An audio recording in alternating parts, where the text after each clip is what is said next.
안녕하세요, 여러분. 인생의 교훈 채널에 오신 것을 진심으로 환영합니다. 오늘 우리는 사람을 근본적으로 다르게 만드는 사고의 근본적인 층위에 대해 함께 이야기 나누고자 합니다.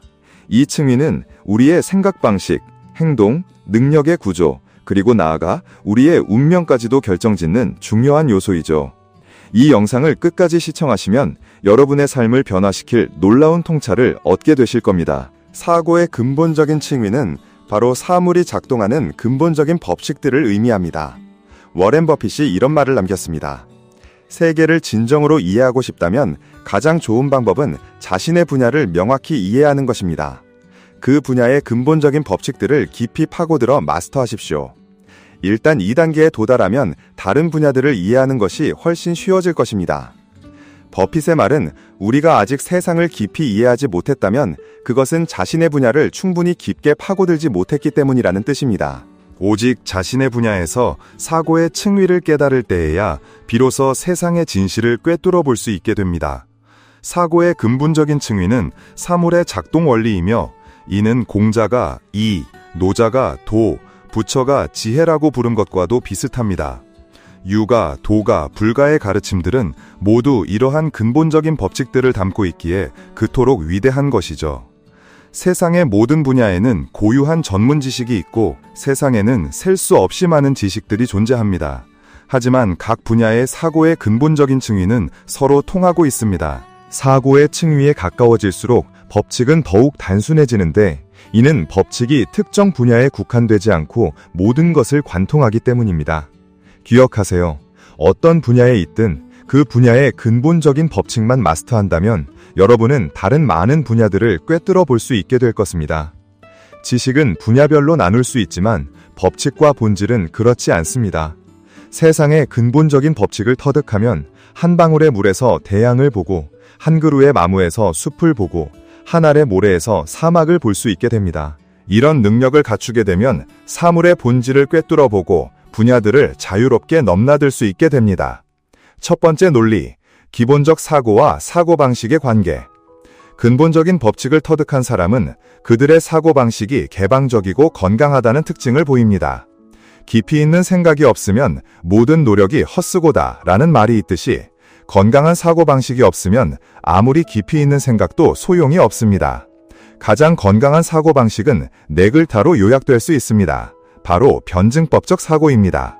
그럼 변증법적 사고란 무엇일까요? 진정으로 유능한 사람들은 마치 태극도처럼 음과 양이 조화된 사고방식을 가지고 있습니다. 이러한 사고방식에서 음과 양은 사물에 모순되는 두 측면을 동시에 포착하고 이 두 측면 사이의 대립과 통일을 찾아낼 수 있는 능력을 의미합니다. 예를 들어 볼까요? 사랑이란 무엇일까요? 그것은 상대방이 필요로 하는 방식으로 당신의 선의를 표현하는 것이지 당신이 좋다고 생각하는 것을 상대방에게 강요하는 것이 아닙니다. 소통이란 무엇일까요? 그것은 상대방의 언어로 당신의 논리를 전달하는 것이지 당신의 언어로 당신의 생각을 일방적으로 설명하는 것이 아닙니다. 논쟁이란 무엇일까요? 그것은 상대방의 논리를 사용하여 당신의 관점을 증명하는 것이지 당신 자신의 논리로 당신이 옳다는 것을 증명하려는 것이 아닙니다. 판매란 무엇일까요? 그것은 고객이 이익을 얻었다고 느끼게 하는 것이지 당신이 싸다고 생각하는 것을 파는 것이 아닙니다. 호감이란 무엇일까요? 그것은 다른 사람들이 당신의 눈에 훌륭하다고 느끼게 하는 것이지 당신이 얼마나 뛰어난지 증명하는 것이 아닙니다. 이해란 무엇일까요? 그것은 상대방의 입장에서 문제를 바라보는 것이지 당신 자신의 개인적인 관점에서 바라보는 것이 아닙니다. 진정으로 유능한 사람들은 항상 상대방의 필요, 언어, 논리, 감정, 장점, 입장을 꿰뚫어 볼 줄 압니다. 그들은 자신의 가치를 상대방의 필요와 결합하고 자신의 논리를 상대방의 언어와 결합하며 자신의 관점을 상대방의 논리와 결합합니다. 이것이 바로 음과 양의 결합이며 변증법적 사고의 음양조화 기준을 충족시키는 것입니다. 만약 당신이 소통할 때 자신의 입장만 고수하거나 사회생활에서 자신을 증명하는 데만 집중한다면 그것은 다른 사람들에게 방어적인 태도를 유발할 뿐입니다. 이것은 더 이상 음양의 결합이 아니라 음과 양이 분리된 단일한 상태가 되어 변증법적 사고에 적합하지 않습니다. 세상은 항상 음과 양이 대립하는 상태로 존재합니다. 변증법적 사고는 고진감래, 비온 뒤에 땅이 굳어진다, 거한 사위, 평안할 때 위기를 생각하라 또는 세옹지마, 화와 복은 예측할 수 없다와 같은 속담들을 통해 표현됩니다. 두 번째 논리, 지식을 소유하는 것보다 지식을 습득하는 능력이 더 중요하다. 강한 기본적 사고를 가진 사람의 특징은 그들이 더 이상 지식에 얽매이지 않고 그것을 초월한다는 것입니다. 이소룡은 절권도를 훈련하는 과정에서 배운 것은 곧 잃은 것과 같다는 것을 깨달았습니다. 당신이 마스터한 지식과 기술은 잊혀져야 할 필요가 있습니다. 배움은 매우 중요하지만 그것의 노예가 되어서는 안 됩니다. 지식이나 기술과 같은 외부적인 것에 의존하려고 하지 마십시오. 지식과 기술에 대한 의존을 극복할 때에야 비로소 당신은 그것들의 주인이 될 수 있고 심신이 조화로운 상태를 유지하며 흐르는 물처럼 자유롭게 움직일 수 있습니다. 누군가를 진정으로 돕는 가장 좋은 방법은 그들의 생각을 자유롭게 하고 고정된 인지의 사슬을 깨트려 스스로 답을 찾아낼 수 있도록 깨달음을 주는 것입니다. 단순히 정답을 알려주는 것이 아니라 말이죠. 옛말에 이런 이야기가 있지요. 사람들에게 무지를 가르치느니 생각하는 방법을 가르치는 것이 훨씬 낫다. 누군가에게 정답을 직접 건네주는 것은 그들의 소중한 사고력을 빼앗는 것과 다름없답니다. 스스로 생각하기를 멈추고 타인에게서만 답을 찾으려 한다면 결국 사고력을 잃어버린 사람이 되고 말 것입니다. 그저 방법이나 정답만을 제공하는 선생님이나 책, 강의는 모두 평범할 뿐입니다. 평범한 수업은 선생님이 학생들에게 끊임없이 정답을 주어 더 이상 생각할 필요가 없게 만드는 곳이라면 진정으로 뛰어난 수업은 선생님이 계속해서 질문을 던져 학생들이 스스로 답을 찾아내고 그 과정에서 독립적인 사고력을 키울 수 있도록 돕는 곳이지요. 생각하기를 게을리하는 이들은 늘 외부에서 손쉬운 방법을 찾으려 합니다. 마치 스스로 고민하거나 발전할 필요 없이 모든 문제를 해결해줄 만능 열쇠를 찾아 헤매는 것처럼 말이지요. 이는 결국 지름길만 찾고 자신의 책임을 회피하려는 태도일 뿐입니다. 진정한 방법은 인식이 일정 수준으로 높아질 때 비로소 드러납니다. 그리고 그것은 오직 꾸준한 실천과 깊이 있는 경험을 통해서만 발견할 수 있지요. 아무리 뛰어난 선생님이나 성공한 멘토라 할지라도 그들은 단지 방향을 제시하고 힌트를 줄 수 있을 뿐입니다. 진정한 방법은 오직 당신 스스로 깨닫고 체득해야만 얻을 수 있는 것이니까요. 우리는 지식과 기술을 습득하기 위해 노력해야 하지만 결국 그것들을 잊어야 합니다. 금강경에는 이런 구절이 있습니다. 일체 유의법, 여몽환 포영, 여로 여겨여전, 로이 여겨전, 응작 여시관. 이는 세상의 모든 현상과 방법들이 꿈 같고 환영 같으며 물거품과 같고 그림자 같고 이슬과 같고 번개와 같아서 영원하지 않으며 언제든 사라질 수 있음을 의미합니다. 우리는 겉모습에 집착할 것이 아니라 그 본질을 꿰뚫어 보아야 합니다. 도덕경 도덕증의 첫 구절은 도, 가도, 비상도로 시작합니다. 이는 명확하게 설명할 수 있는 도는 진정한 도가 아니며 아무리 애써 설명하려 해도 일단 언어로 표현되는 순간 그 본래의 진실에서 멀어진다는 깊은 의미를 담고 있습니다.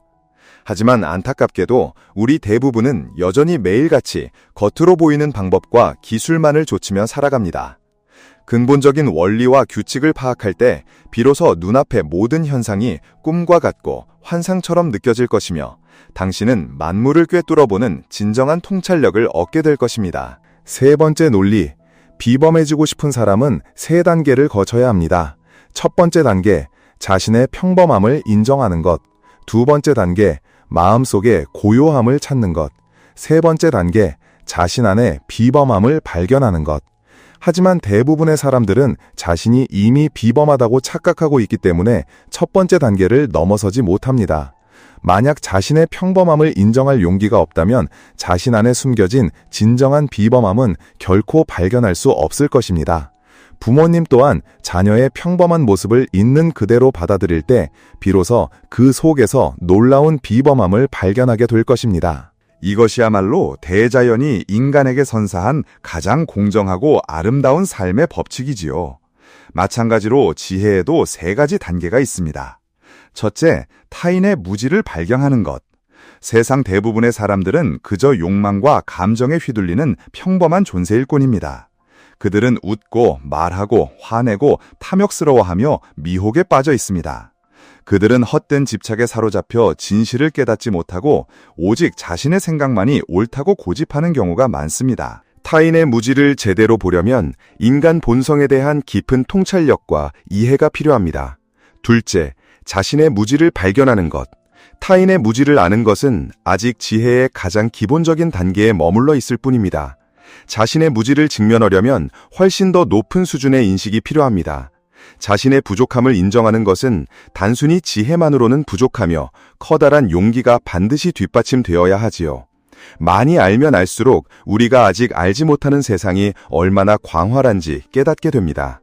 진정으로 현명한 이들은 늘 자신을 우물한 개구리처럼 여기며 매일 밤하늘에 수많은 별을 올려다보듯 인식의 한계를 넘어서고 싶어 하지요. 소크라테스가 나는 아무것도 모른다는 것을 안다고 말했듯이 말입니다. 셋째, 무지와 조화롭게 사는 것. 타인의 무지와 자신의 무지를 발견하는 것은 큰 지혜입니다.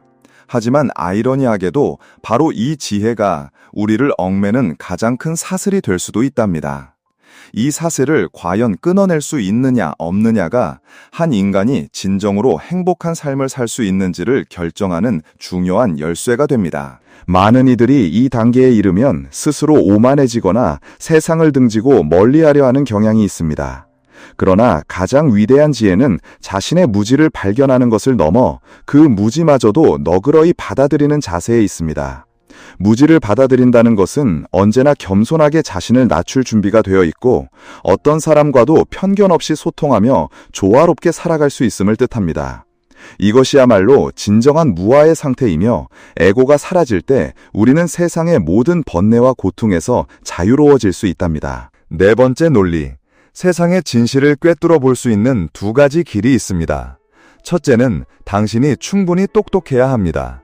사람이 충분히 똑똑할 때 그들은 복잡한 세상에 직면하더라도 이성적이고 침착함을 유지하며 수많은 정보의 겹겹을 꿰뚫어 함정을 간파하고 타인에게 조종당하는 것을 피할 수 있습니다. 둘째는 당신이 충분히 선량해야 합니다. 사람이 충분히 선량할 때 그들은 다른 이들의 고통에 깊이 공감하고 자연스럽게 약자들에게 진심 어린 연민을 느끼게 됩니다. 그리고 이를 통해 세상의 진정한 아름다움과 아픔을 모두 경험할 수 있게 되는 것이죠. 지혜는 타고나는 재능이라 바꾸기 어렵지만 친절함은 우리가 언제든 심지어 순간의 선택으로도 결정할 수 있는 후천적인 선택입니다. 그런데 사실 친절함이 지혜보다 더 어렵다는 데 문제가 있습니다. 타고난 재능은 어떤 사람들에게는 쉽게 주어지지만 선한 선택은 유혹에 저항하는 용기를 필요로 하거든요. 자칫 잘못하면 자신의 타고난 재능에만 이끌려 잘못된 선택을 할 수도 있습니다. 세상에는 극소수의 천재들만이 타고난 지혜를 가졌습니다. 우리 같은 평범한 사람들에게는 친절함이야말로 진실을 꿰뚫어 볼 수 있는 가장 확실하고 신뢰할 수 있는 길입니다. 제5의 논리. 한 발짝 물러서서 쫓지 않는 것이 무모하게 쫓는 것보다 낫다.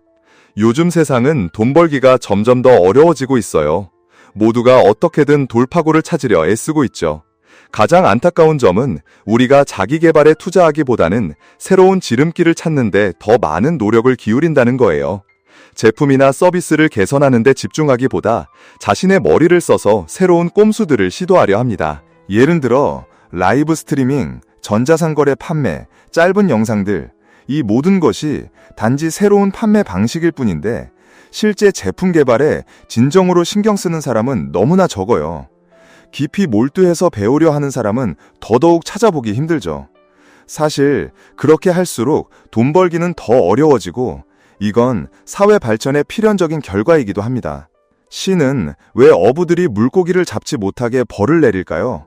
그들이 더 이상 물고기를 잡을 수 없게 되었을 때 비로소 물러서서 다른 길을 찾을 수 있기 때문입니다. 왜 점점 더 많은 사람이 걱정과 고민으로 가득 차 있는데도 돈은 벌지 못할까요? 예전의 성장 방식이 너무나 거칠고 무모했기 때문입니다. 문화적 소양이 부족해도 용감하게 위험을 감수했던 사람들만이 부자가 될 수 있었죠. 고양이는 한번 생선 맛을 보면 그 맛을 영원히 잊지 못합니다. 도둑이 한번 돈을 훔쳐 맛을 보면 요행 심리가 생겨 정직하게 일하고 싶어 하지 않게 되죠. 제6의 논리. 어떻게 하면 최대한의 행복을 얻을 수 있을까요? 최대한의 행복을 얻기 위한 한 사람의 능력 구조는 어떻게 설계되어야 할까요? 최고의 행복 구조는 바로 인식이 가장 높고 그 다음이 능력이 두 번째, 재산이 세 번째, 욕망이 가장 낮은 순서입니다. 이 구조가 바로 최고의 행복을 가져다 줍니다. 하지만 대다수의 사람들은 이 구조를 거꾸로 따르죠. 욕망이 가장 높고 그 다음이 재산, 그 다음이 능력이며 인식이 가장 낮게 자리 잡고 있습니다. 그래서 그들은 많은 고통을 겪고 늘 불안해하는 것입니다. 제7의 논리. 때로는 사실 제가 당신보다 더 비참해요 라고 말하는 것이 누군가를 위로하는 최고의 방법입니다. 설교하려 들지 마세요. 그런 행동은 상대방이 자신을 정말 비참하게 느끼도록 만들 뿐입니다. 누군가 위로를 구하며 찾아왔을 때 사실 그들은 간접적으로 제가 정말 그렇게 형편없나요? 라고 묻고 있는 거예요. 그럴 때는 단지 두 가지를 이해시켜주면 됩니다. 첫째는 사는 게 원래 쉽지 않다는 것입니다. 주위를 둘러보세요. 고통받지 않는 사람이 어디 있나요? 둘째는 저의 화려함은 겉모습일 뿐 사실 저는 당신보다 훨씬 더 힘들어요. 그렇게 하면 그들은 마음이 한결 가벼워질 거예요. 만약 당신이 동정적인 어조로 내일은 더 나을 거예요. 당신도 다른 사람들처럼 괜찮아질 겁니다. 라고 위로한다면 그들은 오히려 더 슬퍼할 뿐입니다. 그런 말은 그들의 실패를 증명하는 꼴이 되기 때문이죠. 이것이 바로 인간 본성입니다. 저는 비록 크게 실패했을지라도 그것을 인정할 수 없어요. 저는 모든 사람이 실패하는 것을 보아야만 비로소 안심할 수 있습니다. 세상에 저보다 더 형편없는 사람들이 많다는 것을 알게 되면 제가 왜 슬퍼해야 할까요? 저는 조용히 운이 좋다고 느껴야 마땅합니다. 요컨대 모든 실패자가 가엾고 동정받아야 하는 것은 아닙니다. 그리고 모든 실패자가 진실에 직면할 준비가 되어 있는 것도 아니죠. 그들은 차라리 자신을 속이고 스스로 위안하며 살고 싶어 합니다. 제8의 논리, 공짜가 가장 비싸다. 전자상거래 플랫폼이나 전자지갑 회사들은 왜 초기에 돈을 쏟아부으며 프로모션을 할까요? 소비자들에게 작은 이득을 보는 느낌을 주고 싶기 때문입니다. 그리고 소비자들이 더 이상 그 플랫폼을 떠날 수 없게 될 때, 즉 시장이 독점되었을 때 그들은 당신에게 2배의 대가를 치르게 할 것입니다. 왜 그렇게 많은 제품이 손해를 보고 판매될까요? 왜 공짜가 가장 비싸다고 말하는 걸까요? 왜 이유는 뒤로 밀려나는 걸까요? 이 모든 것이 바로 이 이유 때문입니다. 우리가 이득을 본다고 느낄 때마다 언젠가는 그 2배를 갚아야 할 날이 옵니다. 동료, 친구, 파트너 관계에서도 이 법칙은 동일하게 적용됩니다. 누가 당신 자신보다 당신을 더 잘 이해할까요? 인공지능 AI는 당신이 무엇을 사고 싶은지, 카카오톡은 당신이 무슨 대화를 나누는지, 틱톡은 당신이 무엇을 보고 있는지, 배달앱은 당신이 무엇을 먹고 싶은지, 구글은 당신이 무엇을 검색하는지, 예약앱은 당신이 어디로 가고 싶은지 다 알고 있습니다. 미래에는 아마 우리 각자가 모두 투명해질 것입니다. 매일의 모든 행동이 정확하게 기록될 거예요. 당신이 어디에 갔는지, 무엇을 했는지, 누구를 만났는지, 연봉은 얼마인지, 세금은 얼마나 냈는지, 불법적인 수입은 없는지 등 모든 것이요. 우리의 모든 재산이 명확하게 드러나게 될 것입니다. 우리가 할 수 있는 일은 바로 선한 사람이 되어 정정당당하게 사는 것입니다. 그것이야말로 우리 각자에게 최고의 통행증이 될 거예요. 9번째 논리, 세뇌와 교육의 차이입니다. 만약 여러분이 활기찬 음악으로 가득 찬 곳에 갔는데 그곳의 모든 학습자가 춤을 추고 입으로는 같은 구호를 외치며 똑같은 동작을 하고 있다고 상상해 보세요. 그들은 모두 육체적인 열광 상태가 빠져 있습니다. 이럴 때 뇌는 사고를 멈춥니다. 바로 이때 뇌가 조종당하는 것이며 이것이 바로 세뇌입니다. 반대로 아주 고요한 곳에 간다면 어떨까요? 대화 외에는 다른 소리가 들리지 않습니다. 모든 사람은 각기 다른 표정으로 조용히 앉아 있지만 각자의 머릿속에서는 빠르게 생각하고 스스로 답을 찾아내고 있습니다. 생각하는 것이 바로 배움입니다. 세뇌의 본질은 육체적인 열광을 이용하여 뇌의 게으름을 대체하는 것입니다. 반면에 교육의 본질은 뇌가 생각할 공간을 가질 수 있도록 모든 것을 멈추게 하는 것입니다. 세뇌는 사람들이 더 이상 생각하지 못하도록 혼란을 주는 반면 교육은 서로 도움을 주고받으며 생각을 일깨우는 것입니다. 세뇌는 사람들을 맹목적으로 따르게 만들어 타인의 도구가 되게 합니다. 하지만 교육은 사람들이 스스로 사유하고 자기 자신의 주인이 되도록 돕습니다. 10번째 논리, 돈을 버는 것과 자신을 가치 있게 만드는 것의 차이입니다. 돈을 버는 방법을 아는 것보다 자신을 가치 있는 사람으로 만드는 것이 더 중요합니다. 돈을 버는 것은 외부에서 찾는 결과이지만 가치 있는 사람이 되는 것은 내부에서 발전하는 결과입니다. 돈을 버는 것은 여러분이 돈을 쫓는 것이지만 가치 있는 사람이 되면 돈이 여러분을 찾아옵니다. 한 가지 예를 들어볼까요? 대부분의 사람은 매일 장작을 패지만 도끼날은 결코 갈지 않습니다. 장작을 패는 것은 외부에서 찾는 행위이고 도끼날을 가는 것은 내부에서 발전하는 행위입니다. 부자와 가난한 사람의 차이는 무엇일까요? 부자는 적어도 80%의 시간을 도끼날을 가는 데 사용하고 단 20%의 시간만 장작을 패는 데 씁니다. 그들은 조용히 있을 수 있지만 일단 행동하면 정말 놀랍습니다. 반대로 가난한 사람은 100%의 시간을 오직 장작을 패는 데만 씁니다. 그들은 눈앞의 이익만 돌 뿐 자신의 능력을 향상시킬 방법을 생각하지 않습니다. 돈은 제품과 서비스에서 나옵니다. 여러분이 제품과 서비스를 새로운 차원으로 끌어올리면 돈은 자연스럽게 찾아올 것입니다. 제품과 서비스 뒤에는 마음가짐이 있습니다.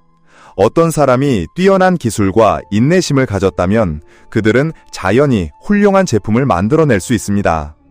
마음가짐 뒤에는 수양이 있습니다. 사람이 일정한 수준까지 수양하면 마음이 안정되고 발전하며 올바른 품행을 가지게 됩니다. 수양 뒤에는 도가 있습니다.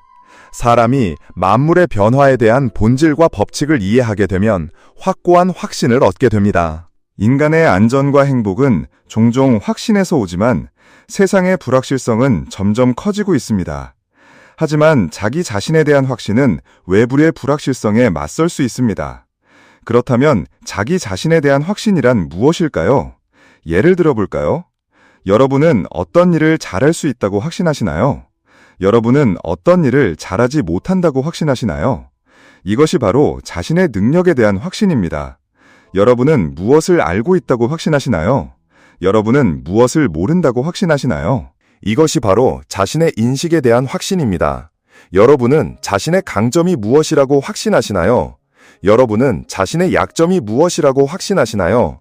여러분은 자신이 가장 원하는 것이 무엇이라고 확신하시나요? 이것이 바로 자기 목표에 대한 확신입니다. 여러분은 어떤 사람이 되고 싶으신가요? 이것이 바로 자기 정체성에 대한 확신입니다.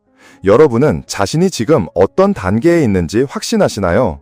이것이 바로 자신의 현재 상태에 대한 확신입니다. 여러분은 어떤 유형의 사람과 잘 맞는다고 확신하시나요? 이것이 바로 자신의 성격에 대한 확신입니다. 자신에 대해 더 확신할수록 세상의 불확실성에 대한 걱정은 줄어들 것입니다. 11번째 논리, 자기 기만이란 무엇일까요? 많은 사람이 종종 묻습니다. 착하게 살거나 양심에 따라 행동하면 정말 돈을 벌 수 있을까요?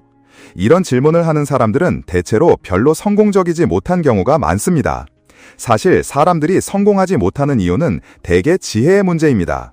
하지만 많은 사람이 자신의 지혜 부족 문제를 양심 탓으로 돌리기를 좋아합니다. 이것은 사고의 근본적인 오류입니다. 분명 지혜가 부족해서인데 그들은 항상 자신이 너무 착한 것은 아닌지 의심합니다. 자신에게 지혜가 없다는 것보다 나는 너무 착하다고 듣는 것이 더 받아들이기 쉽기 때문에 이는 많은 사람의 흔한 실수입니다. 이것이 바로 인간의 기본적인 속성 중 하나입니다.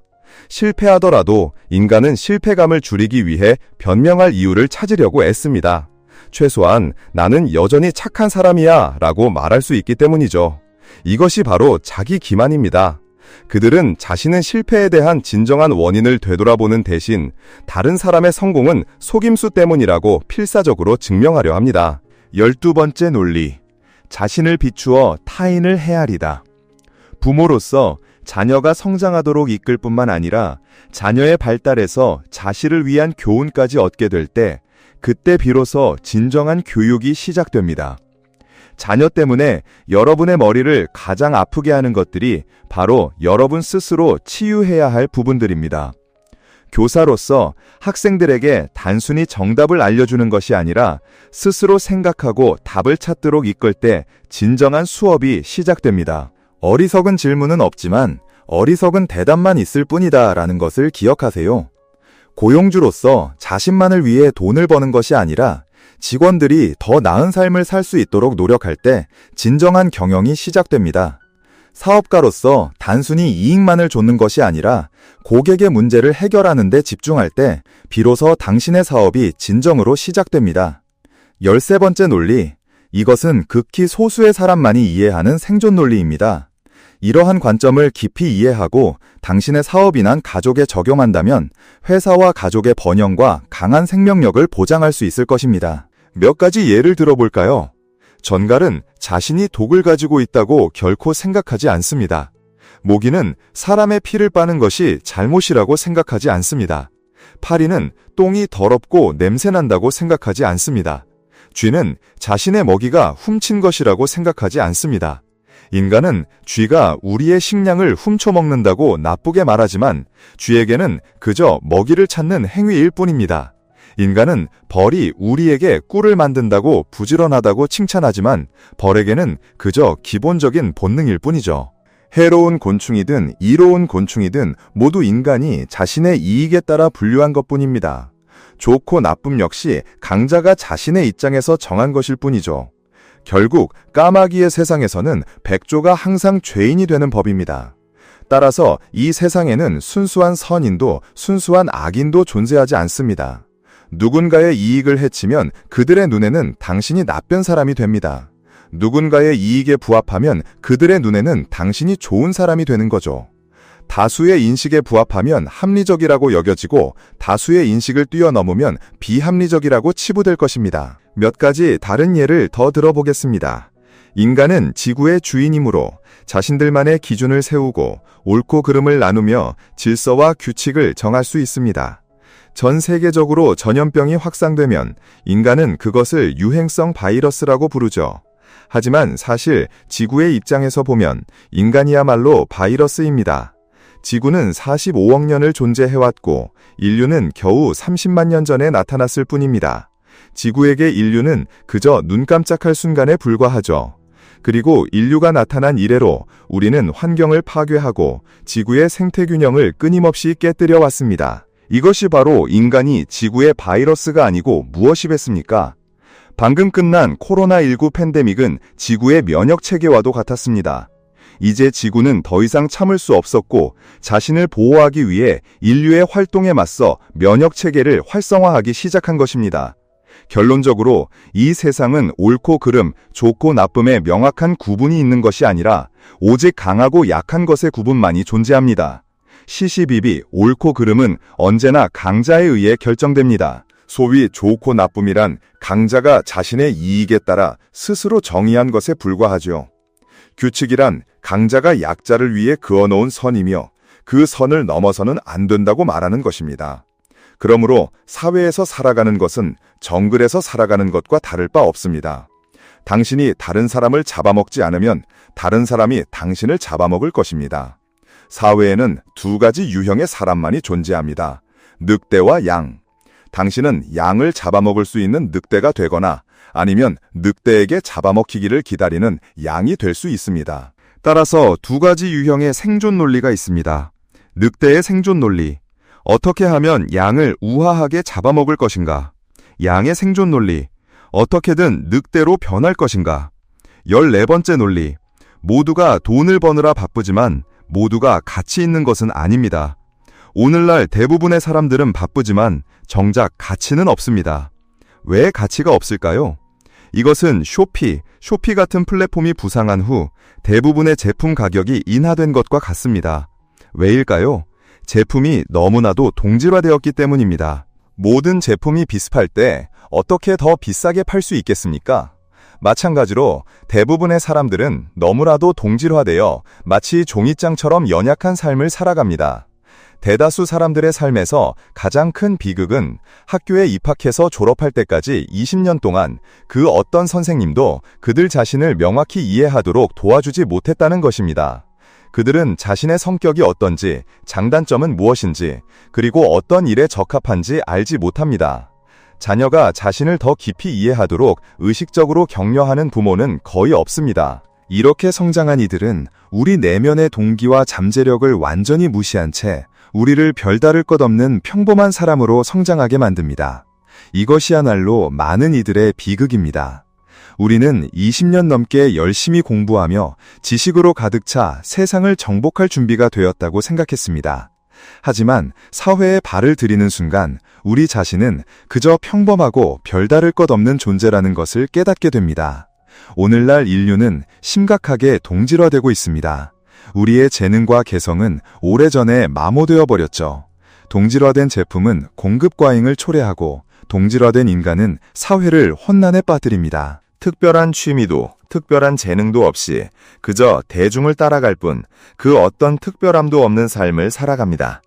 아이에게 무엇을 좋아하는지 물어보면 아이는 저는 그림 그리는 것을 좋아해요, 노래 부르는 것을 좋아해요, 춤추는 것을 좋아해요 하고 망설임 없이 답할 수 있습니다. 하지만 같은 질문을 어른에게 던져보면 그는 쉽사리 답하지 못하고 한참을 고민하곤 합니다. 아이들은 무언가를 할 때 이득을 따지지 않습니다. 그저 좋으면 그 즉시 행동으로 옮기죠. 하지만 어른들은 어떤 일을 시작하기 전에 그것이 자신에게 유용한 일인지 이득이 되는 일인지를 먼저 생각합니다. 그래서 어른들의 삶은 해야 하는 일과 이득이 되는 일로 가득 차 있습니다. 그것이 바로 어른들의 세상이죠. 그들의 눈에는 옳고 그름이나 감정보다는 오직 이득만이 보입니다.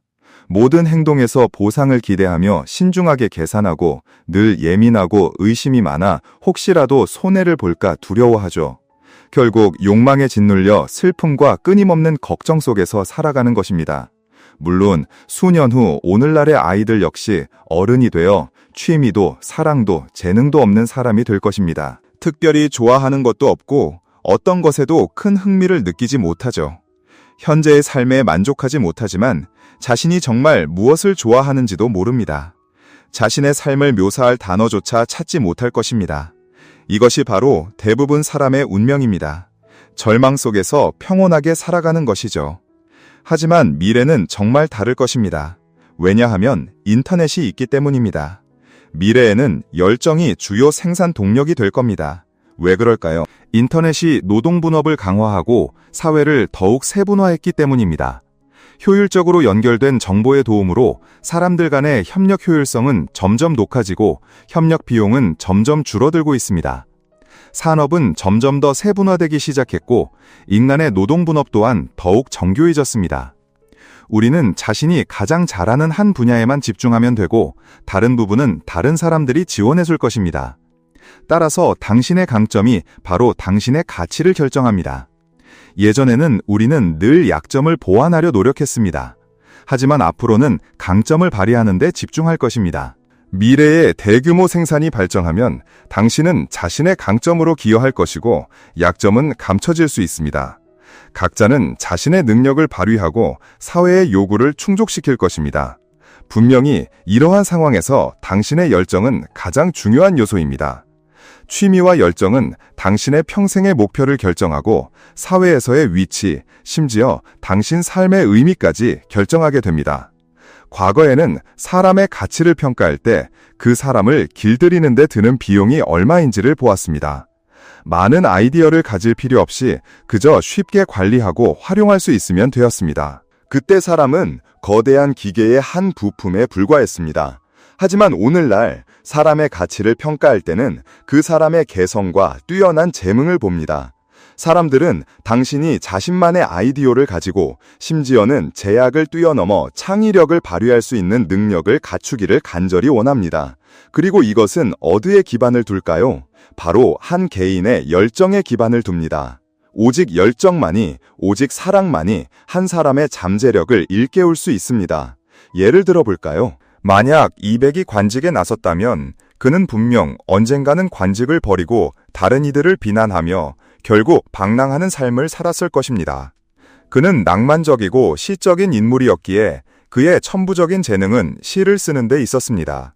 취미는 밥벌이가 될 수 없고 결국 사람은 현실에 직면해야 한다고 말할 수도 있습니다. 맞습니다. 당나라 시대에 이백은 그저 방랑하는 시인에 불과했습니다. 하지만 그가 이 시대에 살았다면 인터넷은 그가 취미를 재물로 바꾸는 것을 도왔을 것입니다. 만약 이백이 지금 살았다면 그는 수억 명의 팬을 가진 중국 최고의 브랜드가 되었을 것이고 상상할 수 없는 돈을 벌었을 것입니다. 시대가 변했습니다. 이제는 취미도 당신을 먹여 살릴 수 있습니다. 미래에는 더 많은 취미가 현실적인 가치를 갖게 될 것이고 더 많은 열정이 중요해질 것입니다. 앞으로는 우리가 어떤 한 분야에서 최고가 되는 것에만 집중하면 그것이 엄청난 생산력을 이끌어낼 것입니다. 미래에는 무엇을 하느냐보다 당신이 누구냐가 더 중요해질 것입니다. 희소하고 독특한 개인이나 기업일수록 그 가치는 더욱 커집니다. 대체 불가능하다는 것은 무한한 가치를 의미합니다. 미래에는 사람이 더욱 귀해지고 인재는 더욱 희귀해질 것입니다. 사람은 가장 중요한 자본이 되고 있습니다. 인재의 희소성이 각 개인의 가치를 더욱 높일 것입니다. 미래에는 인적 자원이 점차 인적 자본으로 전환되고 있으며 최고의 생산 요소가 되고 있습니다. 인재는 토지와 모든 다른 자원을 넘어서서 가장 중요한 생산 요소가 되고 있습니다. 우리는 마침내 이 시대의 가장 좋은 기회가 바로 자신을 발견하는 것임을 깨닫습니다. 최고의 투자는 바로 자신에게 투자하는 것입니다. 이것은 정말 흥미롭고 고무적인 결론입니다. 미국 기업가 테드 레온시스는 5년 전 이런 예측을 내놓았습니다. 한 세기 안에 하루 8시간 근무제가 폐지되는 것이 기본권이 될 것이라고요. 하지만 인터넷 시대의 변화와 함께 이는 한 세기까지 기다릴 필요 없이 바로 지금 시작되고 있습니다. 예전에는 경직된 규칙과 시스템을 만들어서 사람들이 정해진 시간 안에 정해진 목표를 달성하도록 강요했죠. 그래서 개인은 조직에 순응해야만 했습니다. 하지만 인터넷 시대에는 우리의 재능을 활용하고 좋아하는 일을 함으로써 가치를 창출할 수 있습니다. 동시에 시간의 자유, 공간의 자유, 그리고 재정의 자유라는 세 가지 자유를 얻을 수 있게 되었어요. 인터넷은 바로 인간이 자기 자신으로 돌아가는 시대인 것이죠. 우리는 솔직하게 자신의 내면과 마주해야 합니다. 나는 누구인가? 나는 무엇을 할 수 있는가? 각자가 이 질문에 대해 깊이 성찰할 때 사회 구조는 엄청난 변화를 겪게 될 거예요. 경제의 본질은 바로 창조이고 그 창조의 첫 번째 요소는 바로 인간입니다. 인간이 본연의 자리로 돌아와야만 경제에도 진정한 동력이 생기는 것이죠. 어떤 분들은 이렇게 말씀하실지도 모릅니다. 저는 공부도 잘 못하고 글쓰기도 모르고 지적인 일을 잘 못해요. 그저 육체적인 일이거나 사소한 일밖에 할 줄 모릅니다.